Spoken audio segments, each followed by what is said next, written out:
Starting event. Good afternoon, everyone. Welcome to Atta's latest webinar. Today we've got Asilia Adventures, which is going to be presented by Katie, who is based in London and she works on the commercial team at Asilia.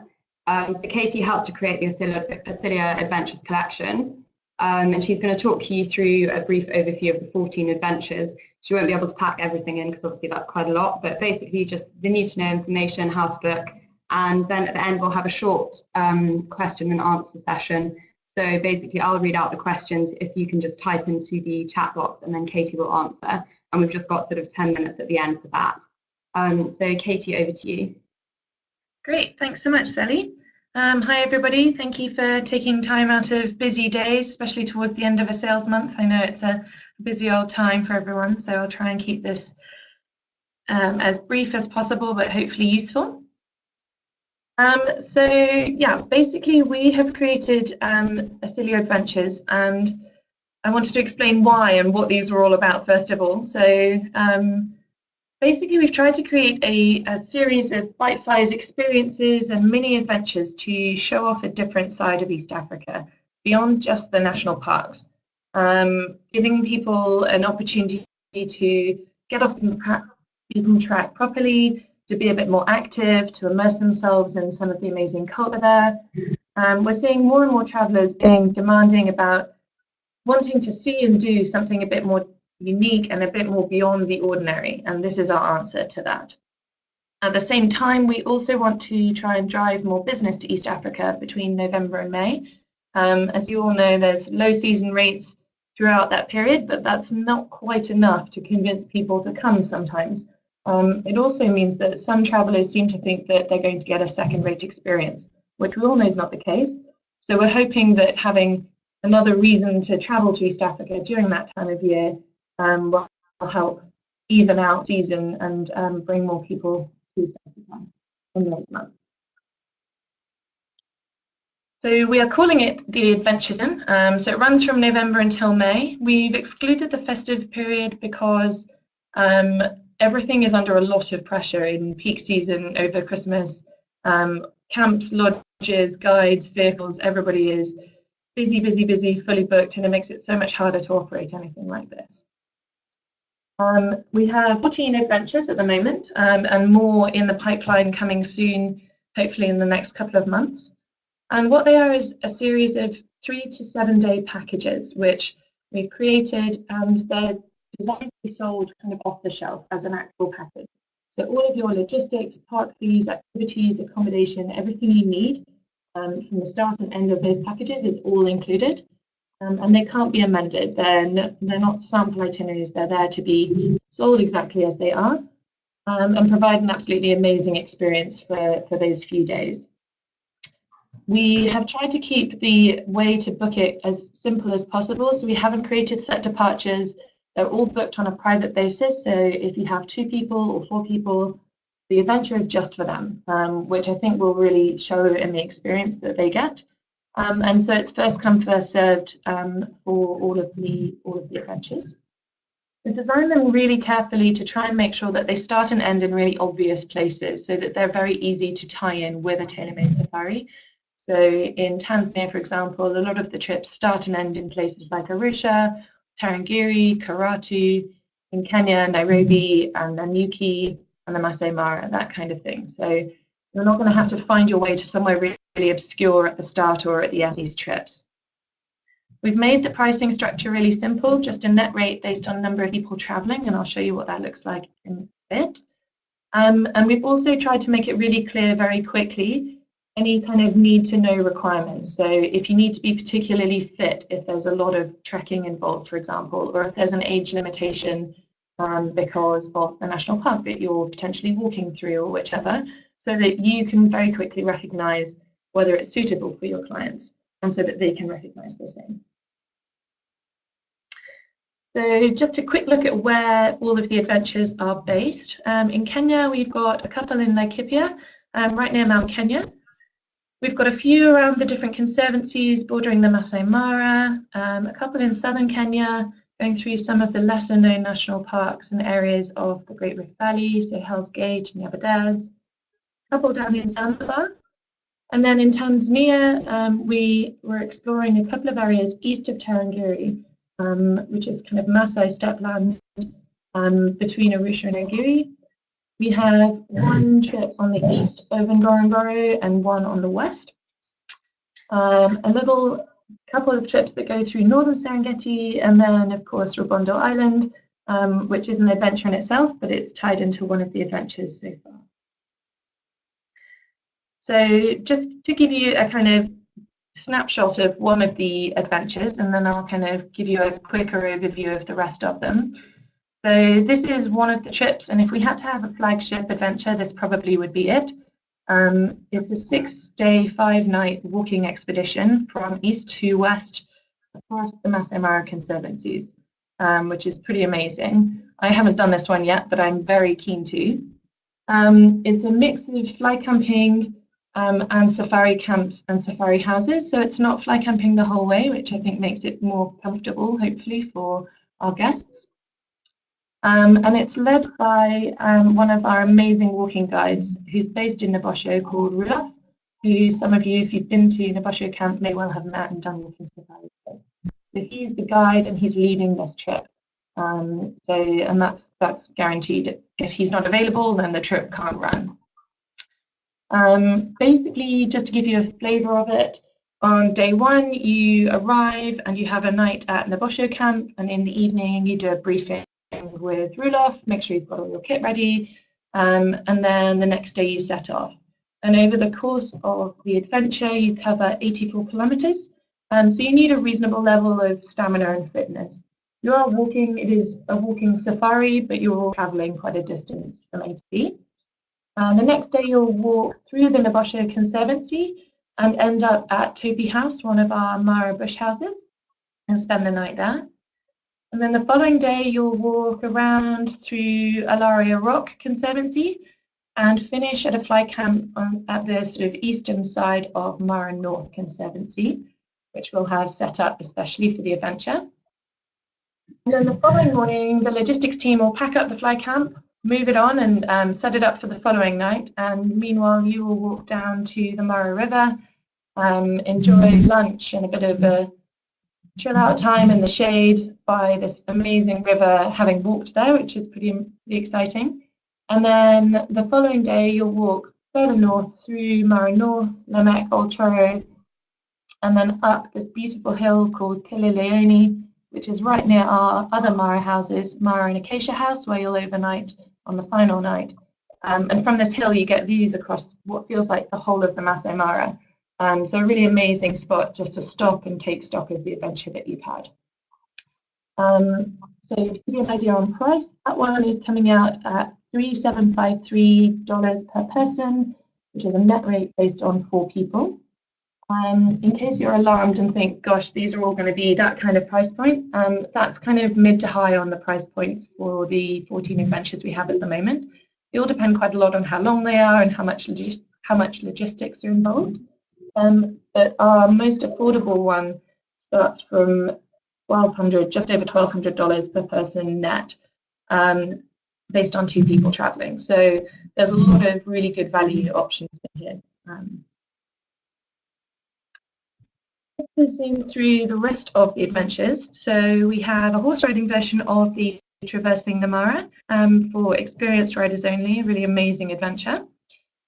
We've got Ragati Conservancy, which is on the lower slopes of Mount Kenya, beautiful forested area. They've got lovely walks that you can do. It's well known for fishing.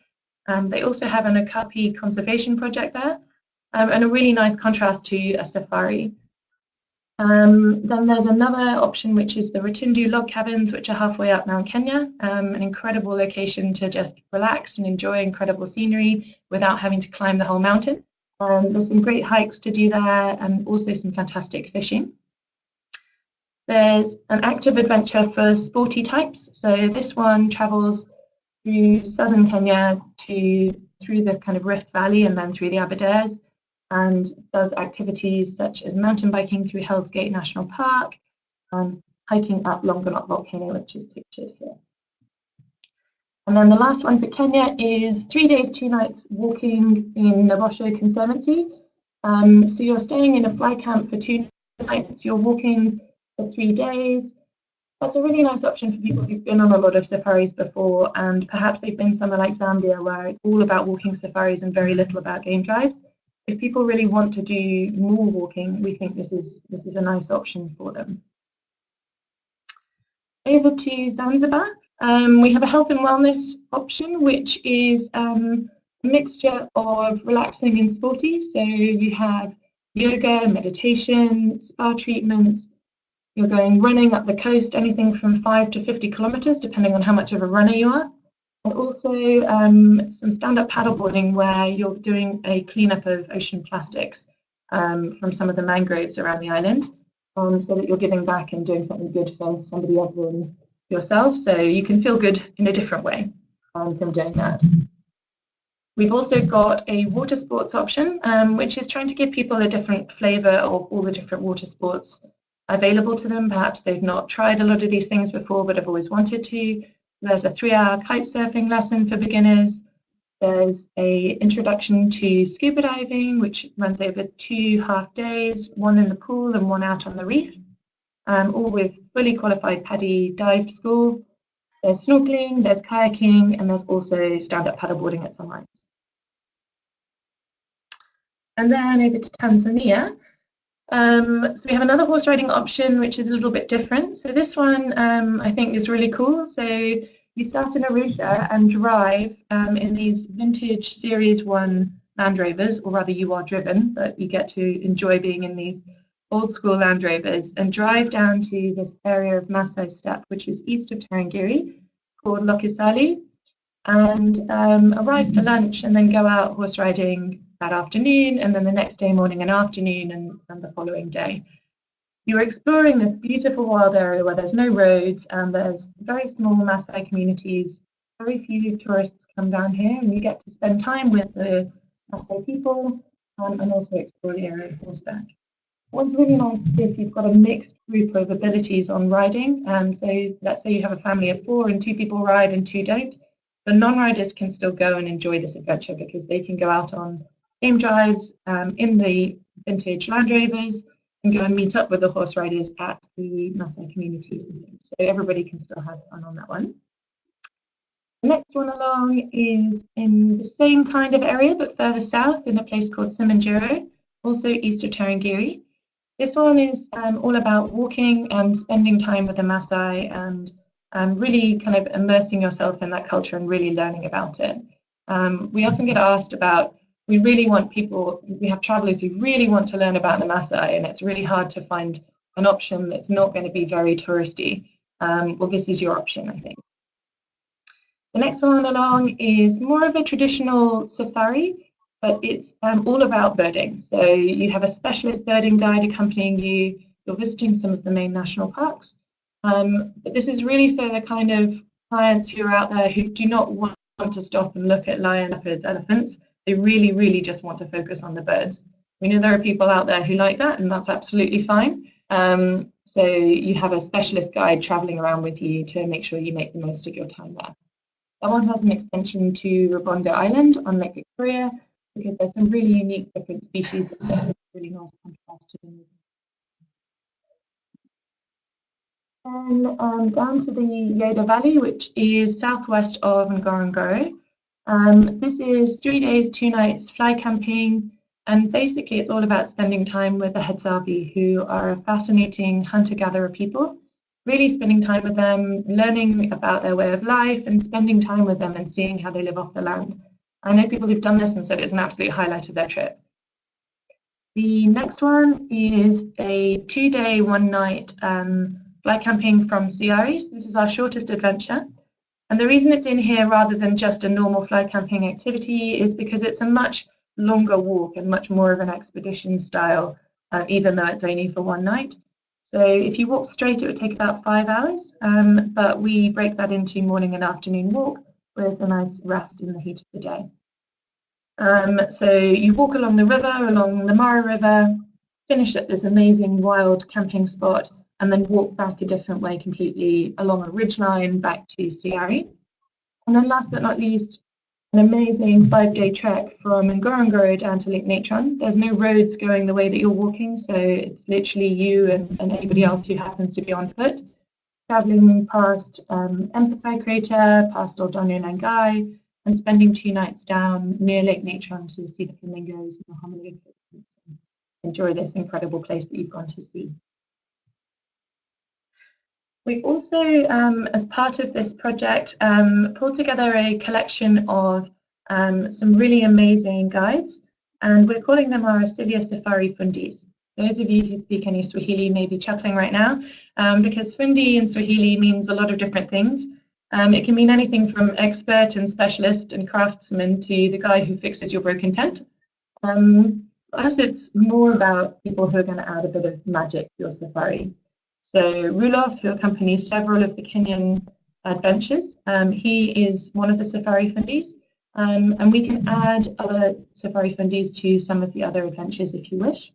You can also book them on tailor-made itineraries if they're available. Their availability is very limited in high season. I'm not just saying that, they all quite often have day jobs that require them to be where they're meant to be rather than going around being a Fundi, but feel free to request it. So we've made a nice booklet. It has guide profiles. It explains where each of them is based and the logistics, how to cost everything in, what's included, all the need to know for selling it nice and easily. We're nearly at the end, you'll be glad to hear. So we have various sales tools for you to make this nice and easy. We have PDF write-ups, like I showed you earlier, each of the itineraries. These specifically have no prices on them, so that you can easily send them to your clients and not worry about them seeing net prices or rack rates or anything like that. We've made very clear what the age, fitness limits, very detailed information about what's included, so it's nice and clear for everybody, and what the start and end point is, so that you can see how to tie it into your itinerary. We've got a Dropbox image library for each of the adventures, so you can use those images in your quotes if you need to. And the costing sheet, there's a snapshot of it up there, so you can see it's nice and simple. It shows you the validity dates, because the adventures are not all available for the full adventure season because of camp opening dates and staffing and seasonality, that kind of thing. Most of the adventures run from 2 people upwards, but some of them start at 4 people, where the logistics really would make it very costly to do for less than 4. And if you do have some of those and you've got 3 people or 2 people and they really want to do it and they're happy to spend the money, please just ask our reservations team and we'll do a bespoke costing for you. Same with larger groups than are showing on the costing sheet. And then also a Google map showing approximate locations of all the adventures.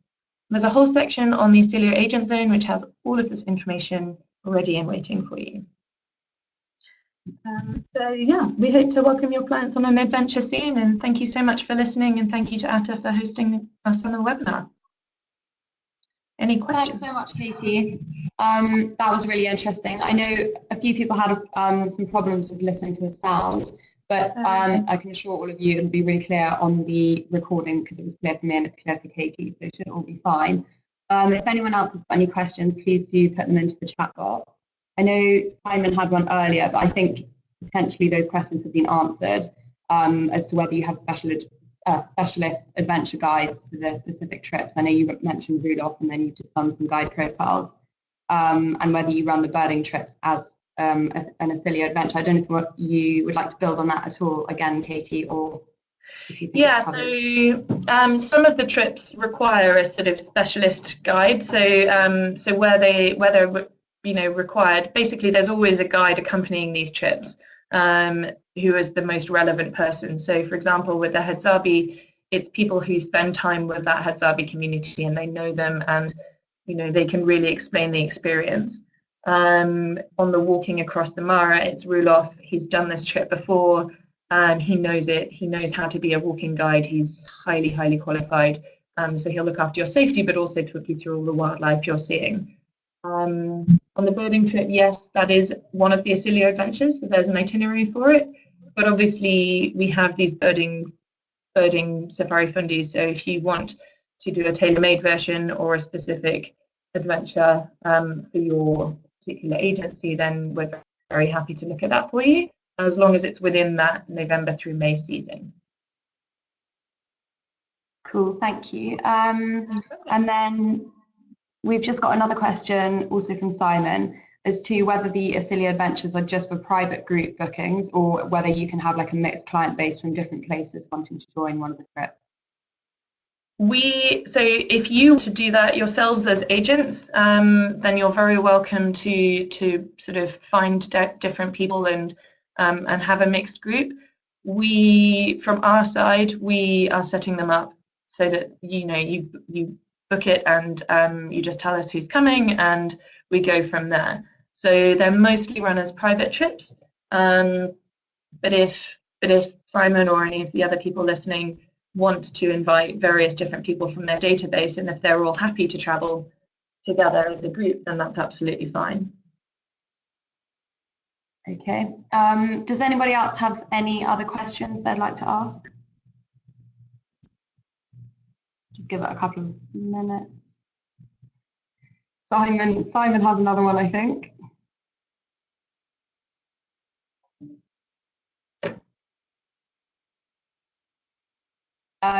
So Simon's just asking whether you have gun bearers on the walks. In the big game areas, yes, of course. Yeah, so in Nebosho and the walks across the Mara, that kind of thing, yes, fully qualified, rifle bearing, for everybody's safety. So yes, we do. Okay, brilliant.